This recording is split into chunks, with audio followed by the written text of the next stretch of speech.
Hello friends, આજે આપણે બનાવીશું વરસાદની સિઝન હોય કે ઠંડીની સિઝન હોય બેવ સિઝનમાં ખાવાની મજા આવે એવા એકદમ પોચા રૂ જેવા ટેસ્ટી એવા મેથીના થેપલા બનાવીશું. તો મેથીના થેપલા બનાવવા માટે આપણે રોટલીનો ચાળેલો લોટ લીધેલો છે. તો લોટ બાંધવા માટે આપણે એક કાથરોટમાં 4 કપ ચાળેલો રોટલીનો લોટ લઈ લેશું. તો 4 કપ રોટલીનો લોટ આપણે લઈ લીધેલો. હવે એમાં નાખવાનો છે અડધો કપ આપણે ચણાનો લોટ નાખવાથી થેપલા એકદમ પોચા રૂ જેવા બનશે અને ટેસ્ટમાં પણ બહુ જ સરસ લાગશે. જરૂરથી એડ કરજો. હવે તેમાં એડ કરી દઈશું હળદર, તલ ભરપૂર નાખીશું, બહુ જ સરસ લાગશે. અને સ્વાદ પ્રમાણે મીઠું એડ કરી દઈશું, થોડીક હિંગ પણ એડ કરી દઈશું અને ઉપરથી નાખીશું લાલ મરચું પાવડર. હવે ભરપૂર માત્રામાં નાખવાની છે આપણે ઘરના ગાર્ડનની ઉતારેલી મેથી.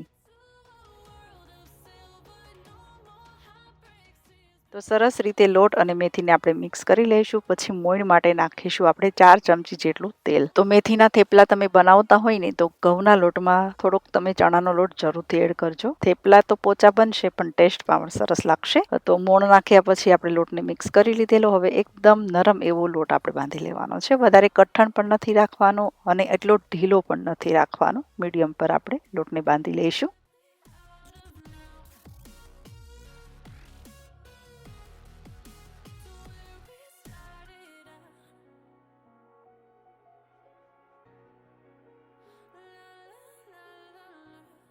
અહીંયા આપણો લોટ બંધાય છે એટલે ઉપરથી 1 ચમચી જેટલું તેલ નાખીને લોટને મસળીને આપણે રેડી કરી લઈશું.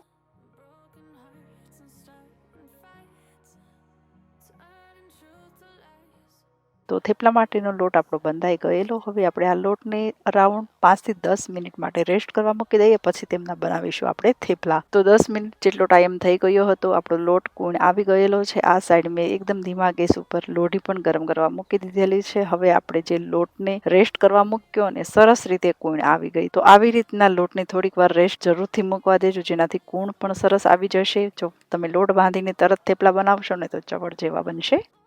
મસ્ત કૂણો માખણ જેવો લોટ થઈ ગયેલો. હવે આમાંથી આપણે મીડિયમ સાઈઝના લુવા બનાવી લઈશું. તો અહીંયા મેં એક સાથે બધા જ લુવા બનાવી લીધેલા, જેનાથી વણવામાં પણ ફટાફટ થાય અને વણ્યા પછી આપણે શેકતા પણ જવાના હોય એટલે ફટાફટ શેકાઈ પણ જાય. તો મીડિયમ સાઈઝના આપણે થેપલા બનાવીને રેડી કરી લઈએ.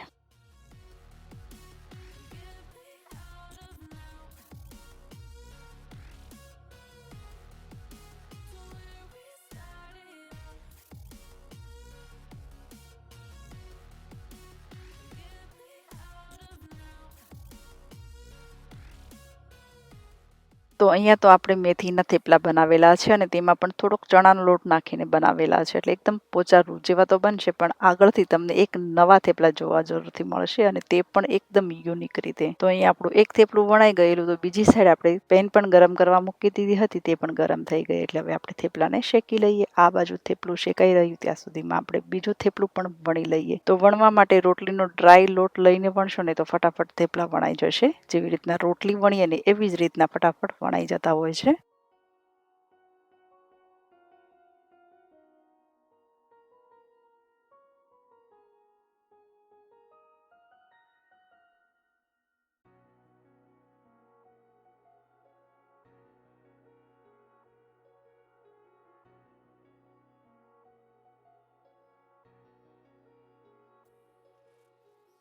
હવે બીજી સાઈડ આપણે થેપલાને શેકી લઈએ. તો આવી રીતના થેપલાને વણતા જઈશું અને બધા જ થેપલાને આપણે શેકતા જઈશું. તો આ થેપલા તમારે જો વધારે હેલ્ધી બનાવવા હોય તો જેવી રીતના રોટલી બનાવી એવી રીતના પણ થેપલા બનાવી શકો. ઉપરથી તમે ઘી લગાવી શકો કાચું એવું. પણ થેપલા ખાવા જ હોય તો આપણે પ્રોપર બનાવીને તો જ ખાવાની મજા આવતી હોય છે, મતલબ તેલ લગાવીને.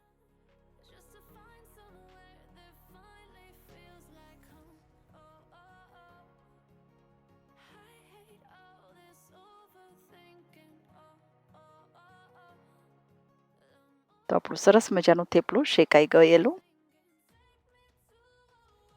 તો આવી જ રીતના આપણે બધા જ થેપલાને શેકીને રેડી કરી લઈશું.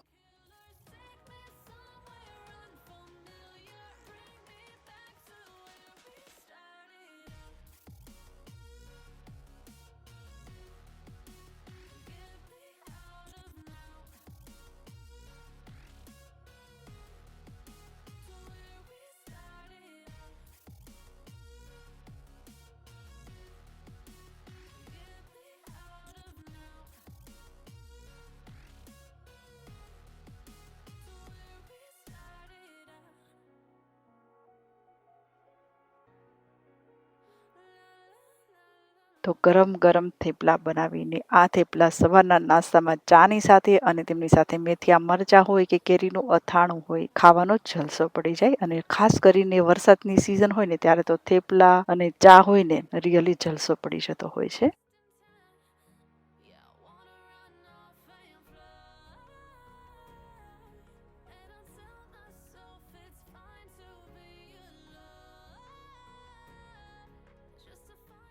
તો અહીંયા આપણે એક થપ્પો લગાવી દીધેલો થેપલાનો. તો આવી રીતના થેપલા બનાવીને આ થેપલા અરાઉન્ડ 4 થી 5 દિવસ સુધી સારા રહેશે અને લાંબા સમય સુધી પણ સારા રહેશે. જો ફ્રીજમાં મૂકી દેશો ને તો 10 થી 12 દિવસ સુધી આ થેપલા બિલકુલ ખરાબ નહીં થાય અને એવા ને એવા પોચા રૂ જેવા આ થેપલા તમને લાગશે. બસ હલકા એવા માઇક્રોવેવ કે લોઢી પર તમે શેકીને ખાશો અને ખાવાની મજા પડી જશે. તો અહીંયા આપણા મસ્ત એવા ગરમમાં ગરમ પોચા રૂ જેવા સવારના નાસ્તા માટે ગરમમાં ગરમ થેપલા બનીને રેડી થઈ ગયેલા. તો ફ્રેન્ડ્સ, અગર તમને મારી આ રેસીપી પસંદ આવે તો વિડીયોને લાઇક, શેર અને ચેનલને સબસ્ક્રાઇબ પણ કરી શકો. તો આપણે આવી રીતના નવા નવા વિડીયો લઈને મળતા રહીશું.